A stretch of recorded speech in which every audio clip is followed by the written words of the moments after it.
Hi Shaun, thanks for inviting us back to see your project. Can you let us know what decisions you made to go green? So for Merlo, green is more than just the colour of our products, it's a real commitment to the future. So back at the end of 2021, we launched our first zero emissions product, the e-worker, which I think you've seen today. Yeah.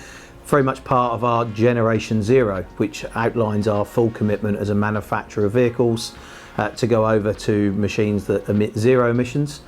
So it really fits with our whole philosophy of producing not only a green product, but of course we've got to then deliver upon that commitment ourselves here at our premises. Exactly. And what benefits have you seen from having the solar installed? So we run in our fleet exclusively hybrid vehicles, and when it comes to charging, it's been fantastic to see the switch over when we've got the guys on site, all the vehicles on charge, to sit there and look at the data and see the electric's being pulled down from the solar, not from the mains. Fantastic. We've also obviously naturally seen a reduction in our spend on energy.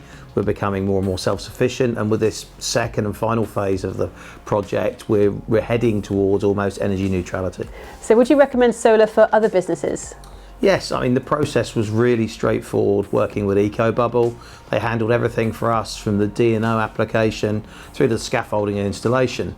The investment in solar energy for us, like I said, is an easy decision because of what we're doing with a short payback period, and given the relatively small dimensions of our site here, panels were the obvious choice. And is there anything new in terms of your zero emissions telehandler? Is there anything else coming out in the market? So yeah, absolutely. For us, research and development never stops.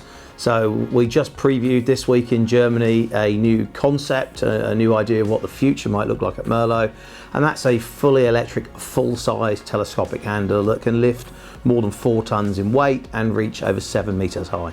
And where would something like that be used? What market is that for? So I mean, we operate in agriculture, construction and industrial applications, and really there's almost a setting in all three. But certainly for our agricultural customers that have on-site generation at the farm, they see huge benefits in having a machine that doesn't require diesel in terms of security, but also in terms of efficiency. And of course, again, in an industrial application, the move to white diesel in construction last year forced a lot of our customers to look down the net zero route and switching over to electric, particularly in site and yard applications. So you've obviously got the solar on the roof helping to reduce your carbon footprint, but are you doing anything else? Yeah, so again, as part of our wider commitment, we looked at how we actually physically get the telescopic handlers from the factory in Italy here to the UK. Previously, that was done end-to-end with diesel-powered trucks. We didn't see that as being very sustainable, so 18 months ago we moved to a model where we pretty much exclusively moved the machines across continental Europe by electric train. They arrived then to the port of Zeebrugge, where we shipped them from Zeebrugge to Southampton by an LNG hybrid-powered ocean-going boat that brings them directly into the docks here at Southampton. So you really are going above and beyond most of the companies that I know of. Yeah, absolutely. We estimate we're going to save 750 tonnes of carbon in the next 12 months, which is huge for us. That is really good.